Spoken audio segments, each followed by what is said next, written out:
La idea del antiguo contacto transoceánico entre el viejo y el nuevo mundo antes de Colón, que no fueran los vikingos, simplemente no es aceptable dentro de los pasillos estrictamente controlados de la academia. El profesor John Baynes, egiptólogo de Oxford, es un caso típico. Él llama a la idea del antiguo comercio transoceánico absurdo, y refuerza su argumento, señalando que él no conoce a ningún egiptólogo profesional, antropólogo o arqueólogo que esté, seriamente, investigando la idea. Esto se debe a que, según él, la idea no es percibida como teniendo un significado real para los temas. El punto de vista del profesor Baynes nos recuerda a los sacerdotes que se negaron a mirar a través del telescopio de Galileo para ver las manchas en la luna, porque esta revelación no se ajustaba a sus ideas preconcebidas de la realidad. La academia está orientada a no ver el problema. Este enfoque de avestruz tiene resultados predecibles, resultados que no necesariamente tienen alguna relación con la búsqueda de la verdad y, de hecho, impiden la búsqueda. El simple hecho de que nos encontramos con las civilizaciones adoradoras del sol construyendo pirámides, obeliscos y preservando a sus muertos envolviéndolos en un paño, momias, en ambos lados del Atlántico es rara vez discutido en las revistas arqueológicas y antropológicas, a pesar del hecho de que cada niño, cuando primero confrontado con los hechos, plantea la pregunta obvia: ¿por qué? Durante 400 de los últimos 500 años, los estudiosos se han preguntado sobre los hechos. 3 teorías surgieron, y sin embargo, solo una sobrevive hoy. El secretario de Cortés fue uno de los primeros en proponer la idea de que ambos, el viejo y el nuevo mundo, eran remanentes de una civilización perdida, incluso más antigua. El Aztlán, del México antiguo, y el Atlantis, del antiguo Egipto, según él, eran uno y lo mismo. Con esta sencilla idea de los puntos en común entre los edificios, la cultura y las mitologías de los antiguos habitantes de México, Perú y Egipto podrían todos ser explicados como ecos de un mundo perdido. La segunda teoría presentada fue la idea de que México y Perú fueron fundados por la gente del viejo mundo que ya poseían las habilidades necesarias para construir las pirámides y preservar órganos. La mayoría sostuvo que venían de antiguo Egipto, pero otros sugieren que los sumerios, los pueblos de la antigua India, los fenicios y hasta los templarios de Francia.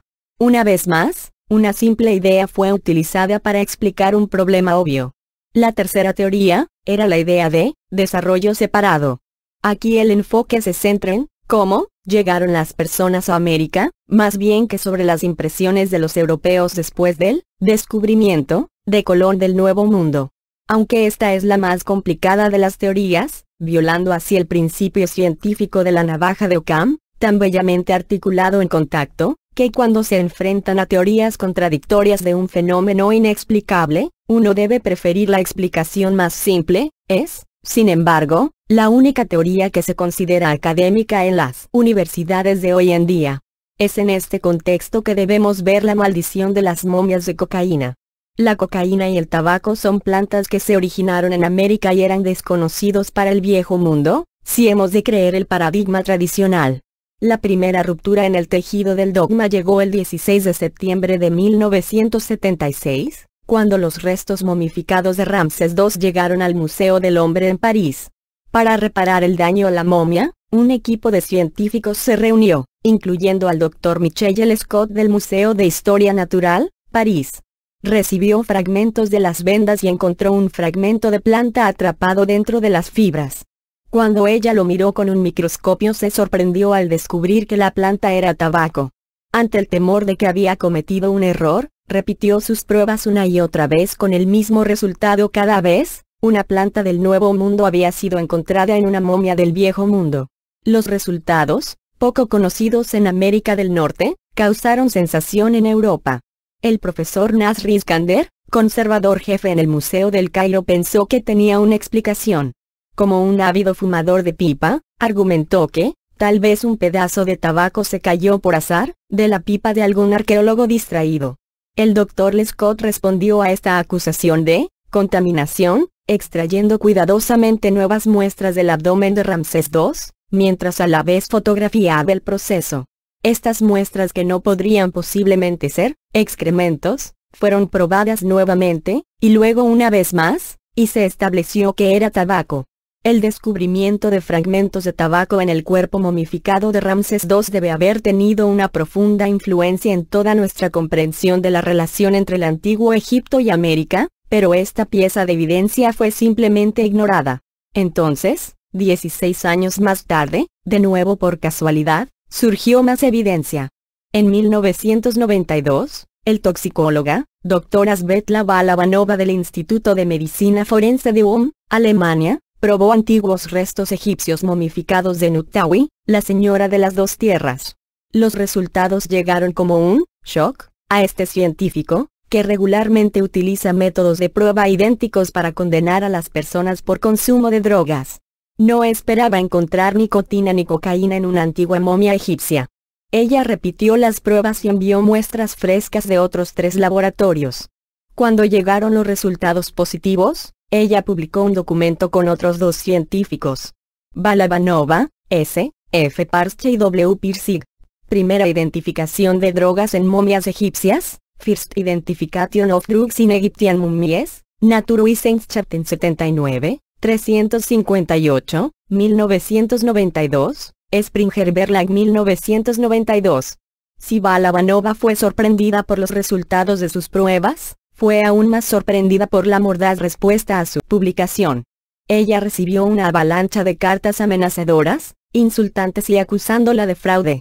Cuando les recordó a sus críticos que estaba simplemente aplicando las mismas técnicas que había utilizado durante años en el trabajo en la policía, donde sus resultados fueron considerados pruebas positivas, a sus críticos no pareció importarles.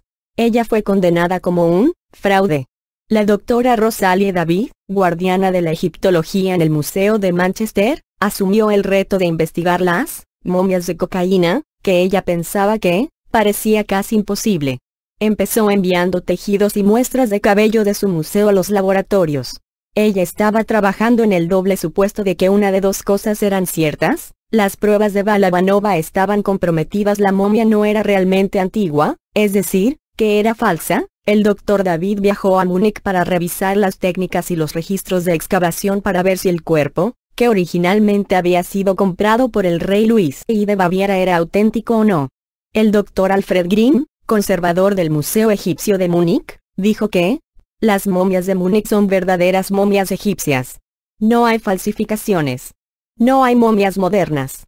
Vinieron desde el antiguo Egipto. Después de pasar días empapándose sobre la documentación asociada a la momia de cocaína, el Dr. David cedió diciendo: parece evidente que son probablemente auténticos. Cuando regresó a Manchester descubrió que en las momias de su propio museo había rastros de tabaco. El Dr. David dijo: estoy realmente muy sorprendido por esto. El trabajo del Dr. Balabanova había sido validado por los resultados de las pruebas de Manchester, pero ella ahora estaba enganchada en el problema y comenzó a recoger muestras de los cuerpos preservados de forma natural, alojados en museos de toda Europa. Obtuvo 134 cuerpos separados tomados del antiguo Sudán, datando de una época mucho antes de Colón o los vikingos. Una tercera parte de estos cuerpos contenía tanto nicotina como cocaína. La realización emocionante que fue sin duda el contacto entre el antiguo Perú y el antiguo Egipto ya se había establecido. Las momias de cocaína procedentes de Egipto y Sudán cambiaron las reglas de este controversial juego. Ya no hay una orden judicial para excluir la hipótesis del comercio transoceánico en la antigüedad. Es el principio de la navaja de Ockham solo a ser aplicado cuando el resultado está asegurado para confirmar el dogma tradicional de las teorías del pasado. Parece que sí. Las momias de cocaína aumentaron las huellas de visitas establecidas desde hace tiempo. A pesar de la abrumadora evidencia, aún nos encontramos en la última década del siglo XX, tratando con un establecimiento científico que ridiculiza a sus propios miembros y se niega a ver los resultados de sus propios principios, si los resultados no confirman las vistas favoritas de la ortodoxia reinante. Un paso adelante. 2 hacia atrás.